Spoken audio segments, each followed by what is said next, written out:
Alam mo yung pinakamabigat sa lahat? Yung pressure na galing sa sarili.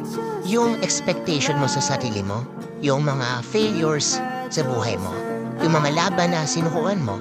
Lahat ng yan, tanging ikaw lang ang nakakalam. At yun ang pinakamasakit sa lahat. Yung wala kang mapagsabihan. Yung wala kang malapitan. At minsan, choice mo talaga na huwag sabihin. Kasi ayaw mo sila mag-alala.